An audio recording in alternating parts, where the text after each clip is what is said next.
Hello everyone.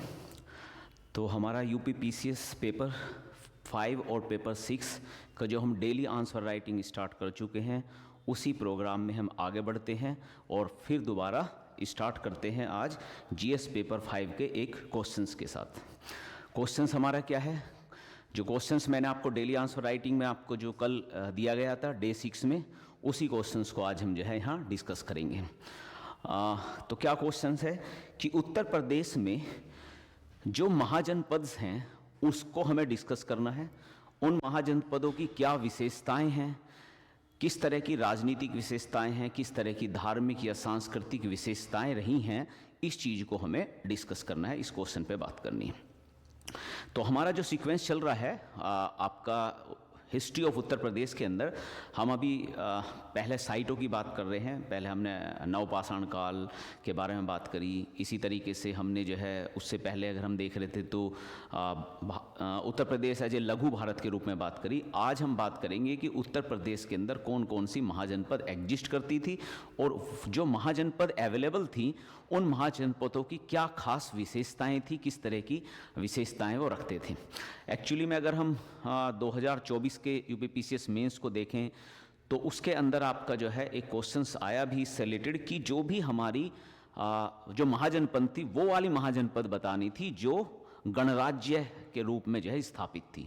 तो थोड़ा सा उन्होंने महाजनपद का तो पूछा, लेकिन गणराज्य वाली महाजनपदों के बारे में ही स्पेशल पूछा। ठीक है, तो हम इस तरह की चीज़ों को सबको कवर करने की कोशिश करेंगे। तो इस कंटेक्स्ट में हम देखेंगे कि इंटरनल जो कंटेक्स्ट है, इंटरनल चीज़ है, वो भी इसके अंदर हम कवर करने की कोशिश करेंगे। कुछ महाजनपद लेंगे, महाजनपद में कौन सी गणराज्य महाजनपद है इसके बारे में लेंगे। नवपाषाण साइट्स के बारे में हमने बात की थी। अब उसमें अगर आप नवपाषाण साइट्स में देखें तो आज के टाइम में जो आपका डे 7 में मैंने आपको प्रैक्टिस के लिए क्वेश्चन दिए हैं आंसर राइटिंग के लिए, उसमें मैंने आपको डाला है एक बेलन वैली का। तो हमने एक स्पेसिफिक बेलन वैली नवपाषाण काल की बहुत इंपॉर्टेंट साइट्स है उत्तर प्रदेश की, तो हम उसके स्पेसिफिक क्वेश्चन बनाएंगे। तो क्वेश्चन दो तरह से बनते हैं, या तो जर्नल लेके या उसके अंदर थोड़ा सा स्पेसिफिक घुस के। तो कुछ क्वेश्चंस जर्नल होंगे हमारे, जैसे नवपाषाण काल में कौन सी साइट्स मिलती थी उत्तर प्रदेश में, फिर एक उसकी भी एक स्पेसिफिक साइट जैसे बेलन वैली हम ले लेंगे और उसके ऊपर डिस्कस करेंगे। तो इस तरीके से हम स्टेप बाय स्टेप सारे टॉपिक्स और उसके सब टॉपिक्स जो हमारे बन सकते हैं उस पे सभी तरीके से हम क्वेश्चन बनाने की कोशिश करेंगे, ताकि हम चाहेंगे कि हमारा जो 125 मार्क्स का टारगेट है वो हम जो है अचीव करें। ठीक है, आगे बढ़ते हैं इस क्वेश्चन को लेके। तो हमें बता पाना है कि भाई कौन कौन से प्रमुख जनपद हैं और फिर उनकी ऐतिहासिक वो वाला विशेषता है। तो सबसे पहले हम इनके ऊपर इंट्रोडक्शन लेंगे। तो हमें पहले सबसे ये बात कर रहे हैं, तो हमारा कोर चीज़ क्या है? महाजनपद। हमारा बात किस चीज़ की चल रही है? महाजनपद की बातें चल रही हैं। तो हमारा जो प्रस्तावना है वो भी उसी तरीके से होना चाहिए कि प्रस्तावना हमारा महाजनपदों को लेकर होना चाहिए, क्योंकि महाजनपदों की बात हो रही है। अब महाजनपदों की बात करें तो बेसिक इसका क्या है, इसका बैकग्राउंड क्या है। तो महाजनपद के बारे में बात करते हैं तो दो हमारी बुक है, एक है आपकी भगवती सूत्र और दूसरी है हमारी दीर्घ निकाय। ये दोनों बुक वो हैं जो उस समय के टाइम की महाजनपदों के बारे में विस्तृत से वर्णन करती हैं। तो इन दोनों बुकों को आप मेंशन करेंगे तो इसका एक अच्छा इम्पैक्ट जाएगा। तो दीर्घ निकाय और भगवती सूत्र ये दो बुक ये बताती हैं कि उस टाइम 16 महाजनपद थे और उन 16 महाजनपद में से 8 महाजनपद उत्तर प्रदेश में एग्जिस्ट करते थे।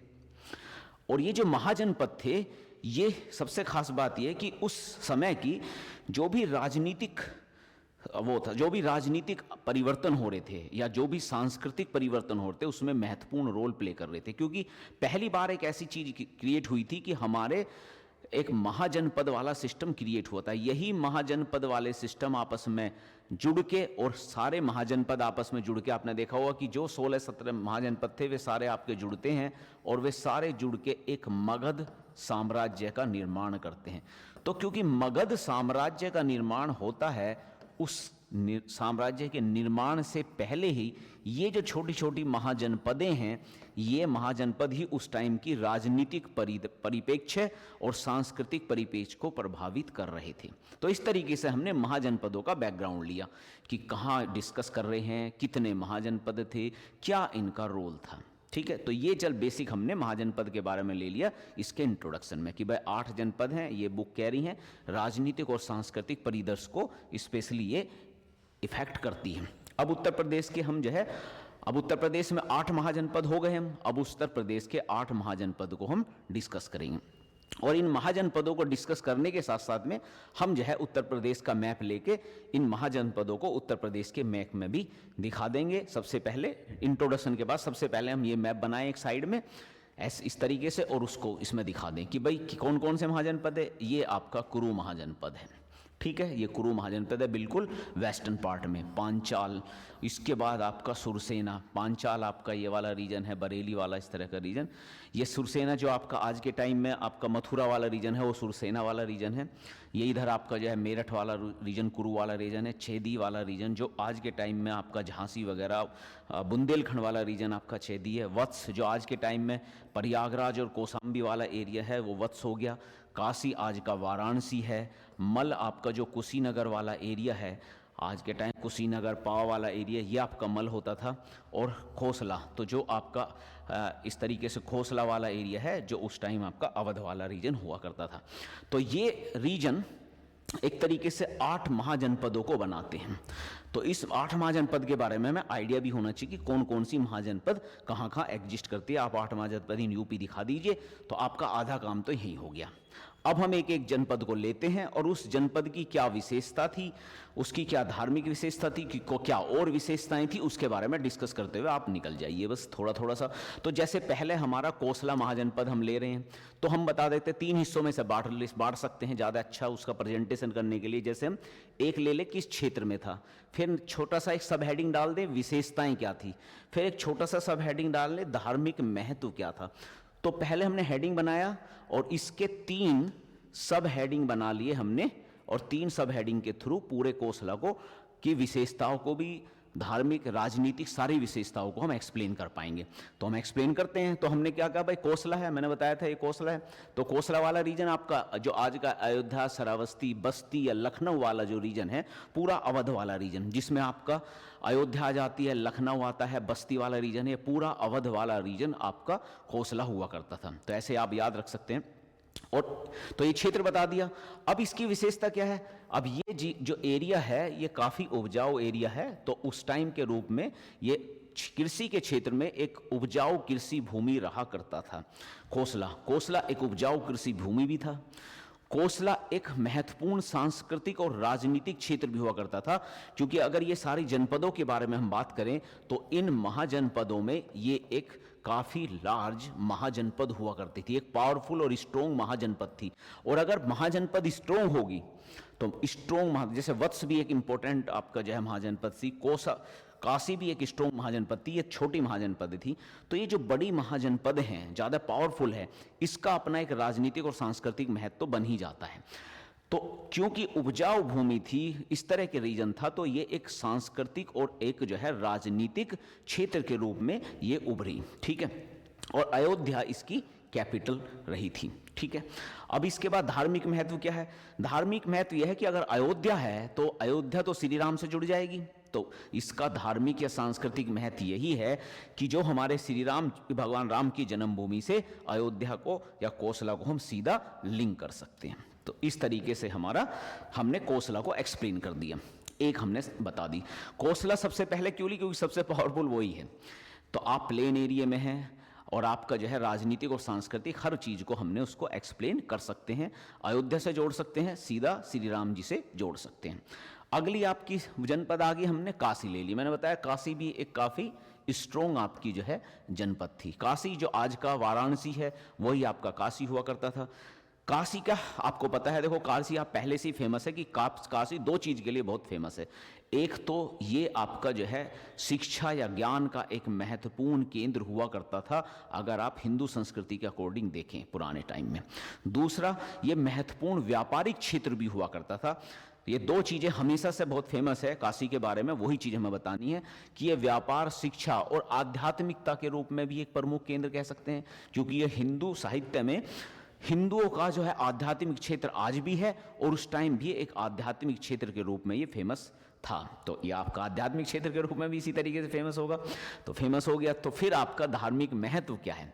धार्मिक महत्व वही है कि ये प्राचीन काल से ही हिंदू के तीर्थ स्थल के रूप में काफ़ी फेमस रहा है। यही इसकी सांस्कृतिक या धार्मिक महत्व पहले भी था और ये आज भी बना हुआ है। ठीक है, तो इस तरीके से हम जो है आपका जो काशी है उसको एक्सप्लेन कर देंगे। उसकी विशेषता बता दी कि वो ज्ञान का है, आध्यात्मिकता से लिंक है, ज्ञान से लिंक है और आपका व्यापार केंद्र से लिंक है, और साथ साथ में ही ये आपका जो है तीर्थ स्थल के रूप में आज भी विद्वान है, पहले भी विद्वान था। कुरु वाला लेते हैं, मैंने बताया था उसमें पीछे हमने देखा था कुरु वाला क्षेत्र। एक्चुअली मैंने बताया था कि जो मेरठ के आसपास का क्षेत्र है ये पूरा इलाका आपका जो है कुरु वाला इलाका होता था। जो भी आपका मेरठ वाला क्षेत्र था वो कुरु वाला इलाका था।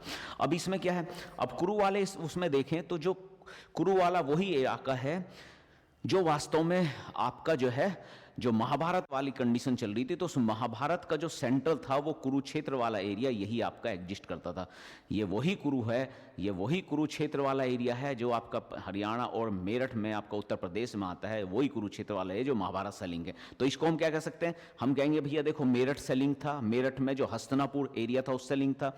तो मेरठ में हस्तिनापुर एरिया था, इसकी कैपिटल हस्तिनापुर होती थी और इसका एक राजनीतिक दृष्टि से बहुत महत्वपूर्ण स्थान था, क्योंकि उस टाइम जब हम कुरुक्षेत्र की बात कर रहे हैं, महाभारत की बात कर रहे हैं, तो उसमें जो सबसे बड़ा राजनीतिक क्षेत्र था वो आपका कुरु था और कुरु की कैपिटल हस्तिनापुर थी उस टाइम के रूप में। वो आपको मालूम ही है महाभारत में। तो सांस्कृतिक महत्व वही है कि हम जो हमारे जितना भी महाभारत या वैदिक ग्रंथ हम पढ़ते हैं उन सारे ग्रंथों में हम जो है पूरे कुरुक्षेत्र को, जो कि हम कुरुक्षेत्र कहते हैं, कुरु कहते हैं, उसको हम जो है एक महत्वपूर्ण जो है सेंटर के रूप में मानते हैं, एज ए राजनीतिक सेंटर के रूप में, जब हम इसे महाभारत से लिंक कर लेते हैं और एक धार्मिक विशेषताएं भी इसके साथ लिंक कर जाती है। जब हम कुरु की बात करेंगे तो साथ में पांचाल की भी बात होगी। पांचाल मैंने बताया था आपका कि जब हमने मैप में भी देखा था कि कुरु के राइट हैंड की तरफ आपका पांचाल होता था। तो ये पूरा पश्चिम उत्तर प्रदेश में एक बड़े एरिया को विस्तृत करता था और इसकी दो कैपिटल होती थी। ठीक है, एक आपका उत्तरी पांचाल, एक आपका जो है दक्षिणी पांचाल। तो इसमें अहिच्छ क्षेत्र होता था, अहिच्छत्र क्षेत्र और काम्पल्य क्षेत्र, ये दोनों इंपॉर्टेंट क्षेत्र थे। अब अगर आप ये काम्पल्य क्षेत्र या क्षेत्र देखें तो ये दोनों भी आपके बहुत इंपॉर्टेंट है। ये ज्ञान, शिक्षा और प्रशासन के केंद्र के रूप में काफ़ी फेमस थे।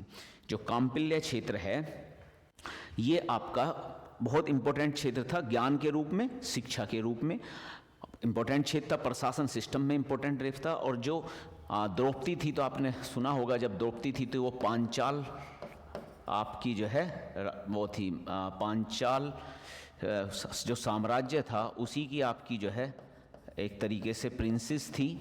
तो ये द्रौपदी आपकी वहाँ से आई थी, तो पांचाल से लिंक है। तो द्रौपदी को एक बड़ा फेमस, एक विदुषी माना जाता था, एक ज्ञानी जो है लेडीज के रूप में उसे दिखाया गया है उसमें। तो और उसी से पीछे आप सीधा इसे जोड़ सकते हैं कि भाई आपकी जो है ज्ञान वाला सिस्टम आपका जो है काम्पिल्य वाले एरिया से काफ़ी फेमस है। फिर सुरसेना है। सुरसेना मैंने बताया था मथुरा और उसके आसपास के क्षेत्र आपका जो है सुरसेन हो जाता है। और जैसे ही आप मथुरा से लिंक करते हो तो मथुरा से लिंक होते ही दो चीज़ इंपॉर्टेंट हो जाती है। धार्मिक स्थल के रूप में मथुरा आपका हमेशा से कृष्ण भक्ति का केंद्र रहा है और सांस्कृतिक केंद्र रहा है। और साथ साथ में जो मथुरा वाला एरिया है ये कहीं ना कहीं आपका मथुरा और आगरा वाला जो पूरा एरिया है ये आज के टाइम में भी और पुराने टाइम में भी एक ये व्यापारिक सेंटर के रूप में भी काफ़ी फेमस था। क्योंकि कुछ व्यापारिक सेंटर तो उत्तर प्रदेश में रहेंगे, जैसे आपका देखें तो आपका वत्स वाला जो कौशाम्बी वाला एरिया है ये आपका एक व्यापारिक क्षेत्र है। इसी तरीके से हम इधर वाली कंडीशन में देखें तो ये भी एक आपका व्यापारिक क्षेत्र आपका देखने को मिलता है आपके पास। तो सुरसेन वाला भी आपका इसी तरीके से। तो अलग अलग एरिया में दो तीन व्यापारिक क्षेत्र है। जैसे उधर आप देखें नीचे ईस्टर्न उसमें देखें तो वाराणसी, अगर आप ईस्टर्न उत्तर प्रदेश में देखें तो वाराणसी एक आपका जो है इंपॉर्टेंट आपका व्यापारिक क्षेत्र है। कौशाम्बी हो जाता है, इधर आपका मथुरा हो जाता है। और तो इस तरीके से आपके ये महत्वपूर्ण व्यापारिक क्षेत्र आपके बने हुए हैं, इसको आपको समझना है। ठीक है, सुरसेन वाला आपके आ गया। और इसके बाद आपका आ जाता है वत्स। वत्स वाली हमने वाली बात हुई थी कि ये प्रयागराज और उसके आसपास का जो प्राचीन कौशाम्बी है उस चीज़ पे है। और कौशाम्बी वाला एरिया भी क्योंकि ये व्यापार मार्गों में पड़ता था तो ये भी एक आर्थिक रूप से बहुत इम्पोर्टेंट क्षेत्र है। वाराणसी जो काशी था और उसी के बराबर में कौशाम्बी, ये दोनों आपके व्यापार क्षेत्र के रूप में काफ़ी फेमस थे। इसी तरीके से फिर आप ऊपर जाएं तो काम्पिल्य, और आपका नीचे आए आपका तो इधर आपका मथुरा। तो चारों तरफ ये 4 सेंटर आपको याद रखने हैं, ये आपके व्यापार के रूप में काफ़ी फेमस आपके क्षेत्र थे। उसके बाद आपका मल हो गया। मल्ला वाला जो एरिया है वो मैंने बताया था कि जो पुराना कुशीनगर वाला एरिया है वहाँ आपका मल थे, और ये एक इम्पोर्टेंट गणराज्य शासन प्रणाली वाला क्षेत्र है, क्योंकि हमने पहले ही पढ़ चुके हैं ऑलरेडी हिस्ट्री में कि मल एक गणराज्य प्रदेश के रूप में कार्य करता था। तो एक गणराज्य प्रदेश के रूप में धार्मिक महत्व क्या करेंगे मल का कि भैया धार्मिक महत्व इसका भगवान बुद्ध से जुड़ जाता है। आपको पता होगा कि महापरिनिर्वाण हुआ था बुद्ध का आपके मल के अंदर। तो मल्ला आपका जो है, जो आपका महाजनपद था, वो महात्मा बुद्ध से लिंक है ही, तो उसका धार्मिक या सांस्कृतिक क्षेत्र वहाँ से लिंक हो जाएगा। और आपका अगर राजनीतिक इंपॉर्टेंस हम इसकी देखें तो ये सीधा सीधा सा आपका लिंक हो जाता है कि एक गणराज्य शासन के रूप में ये शासन कर रहा था। लास्ट में आपका चेदी है। चेदी भी एक इंपॉर्टेंट और पावरफुल डायनेस्टी थी आपकी, महाजनपद थी, और ये बुंदेलखंड वाले एरिया में आपका एग्जिस्ट करती है प्राचीन भारत में। तो यहाँ भी ये जो आपकी छेदी थी ये भी एक तरीके से, क्योंकि छेदी आपका सीधा नीचे मध्य प्रदेश वाला एरिया आता था, पूरा सेंट्रल इंडिया से, सेंट्रल जो आपका उत्तर प्रदेश है उससे, उस सेंट्रल इंडिया जो है एक्चुअली उससे सीधा जुड़ता था। तो राजनीतिक जो भी गठबंधन या राजनीतिक तनाव जो भी होते थे वो नीचे से सबसे पहले आपके जो है आपका इसी एरिया में होते थे, क्योंकि जैसे ही आप उत्तर प्रदेश वाले एरिया में जाएंगे तो यहाँ आपका छेदी वाला एरिया होगा, और पूरा जो है आपका सेंट्रल इंडिया जो है यहाँ से लिंक होगा, और सेंट्रल इंडिया के लिंक होते ही जो भी पावर इधर से आएगी वो हमेशा सबसे पहले छेदी से ही जो है टकराएगी। तो ये भी एक तरीके से एक राजनीति का एक इम्पोर्टेंट केंद्र है, जिसमें आपका राजनीतिक संघर्ष या राजनीतिक गठबंधन लगातार देखने को आपको मिलते रहे हैं। तो इस तरीके से अगर हम देखें तो आपका जो है 8 महाजनपदों के बारे में हम बता देंगे उत्तर प्रदेश की, और उनकी छोटी छोटी विशेषताओं के बारे में भी हम समझ लेंगे। इससे रिलेटेड कुछ भी आता है आप एक्सप्लेन कर सकते हैं उस चीज़ को। अब इसके कंक्लूजन पे चलते हैं। कंक्लूजन क्या होगा? कंक्लूजन हम इसकी जो है इंपॉर्टेंस को लेके कंक्लूजन बना सकते हैं कि भाई महाजनपद ऐसा क्या इंपॉर्टेंट थे, पढ़ क्यों रहे हैं ऐसे। अगर आप देखें उस टाइम, तो अगर महाजनपद से पुराने की स्थिति देखें तो कबीलाई क्षेत्र है, तो आदिवासी समाज है एक तरीके से, और वो समाज राज्य व्यवस्था में परिवर्तित हो रहा है। और राज्य व्यवस्था परिवर्तित कौन करती है? महाजनपद ये इंडिकेशन दे रहे हैं कि अब आदिवासी क्षेत्र राज व्यवस्था की तरफ कन्वर्ट हो रहा है। तभी तो छोटी छोटी जनपदें बन रही हैं, और उन छोटी छोटी जनपदों के किंग बन रहे हैं, राजा बन रहे हैं। तो हम ये कह सकते हैं क्योंकि पहली बार ऐसा हुआ इन महाजनपदों में किलाबंदी होनी शुरू हुई, संगठित प्रशासन होना शुरू हुआ, स्थानीय सेना बनने लगी हुई, स्थानीय व्यापार, स्थानीय मुद्रा जैसी चीज क्रिएट हुई, जिसने आदिवासी समाज को एक राज व्यवस्था के रूप में बदल के रख दिया गया।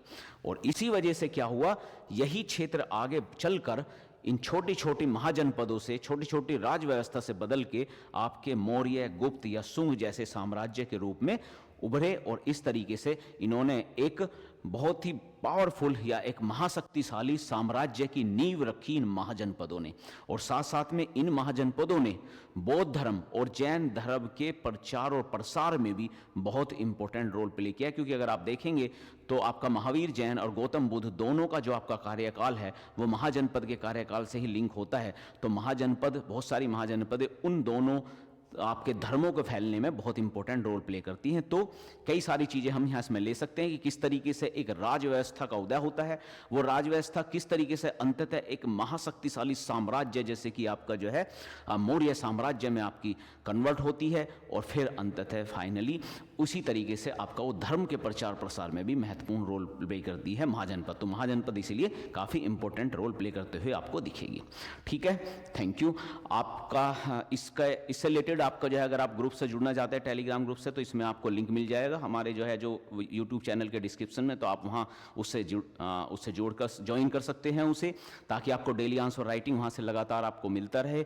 और इसके साथ साथ आप जो है PDF भी वहाँ से इसका एक्सेस कर सकते हैं और उसे डाउनलोड कर सकते हैं। Okay, thank you.